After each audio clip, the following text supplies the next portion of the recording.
Investors should not view this video as a recommendation to invest in any of the securities mentioned here within. Takota owns the securities mentioned as of the date of this recording in each of our classic value and premium value accounts, as well as in our premium value partnership. We may buy more or sell some or all of these securities at any time without notice. So in a previous video, I talked about the components of value that we're interested in, and I identified two of those, one being free cash flow and the other being asset value. And I talked about why we prefer cash flow, simply because ongoing cash flows, of course, are increasing the value of a business. And I gave an example of a company that was very cheap from our perspective on a free cash flow basis. Today I wanted to talk about the other, which is asset value. And in the previous video, I cautioned that focusing on asset value, one should have a catalyst in mind, because if you buy a security at a big discount to asset value and there is no catalyst to cause the realization of that value and the closing of that gap, that without a catalyst, time goes by, and that can impair or reduce your rate of return if it takes longer than you imagined it would. But today I thought I'd give an example of a small company that has a growing asset base that isn't appreciated by the marketplace.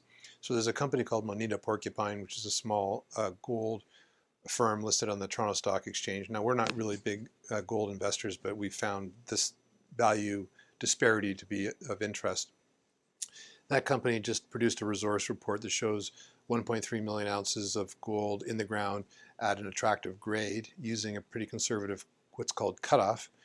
And if you just take that number of ounces and multiply it by the price at which transactions have taken place in the same area, this is in Timmins, so no big political risk.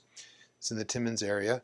If you look at transactions that have taken place in the area and multiply the number of ounces that they have shown in their resource report times precedent transactions, these transactions have generally taken place more recently at $250 per ounce in the ground.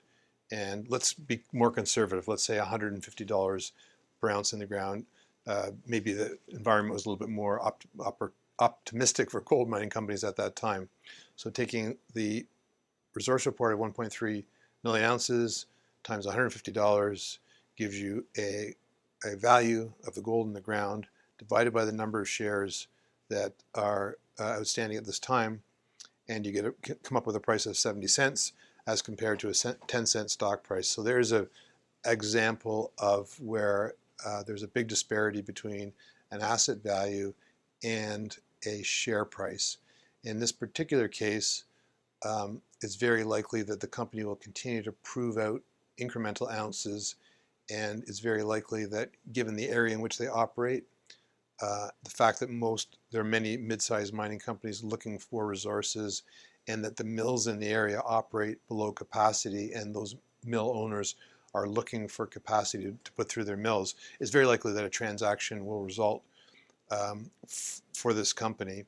And again, depending upon the time frame, you could have a pretty extraordinary rate of return between the current share price and what appears to be the asset value based on precedent transactions. So there's a small example of a disparity between asset value and price, and something that we'd be interested in.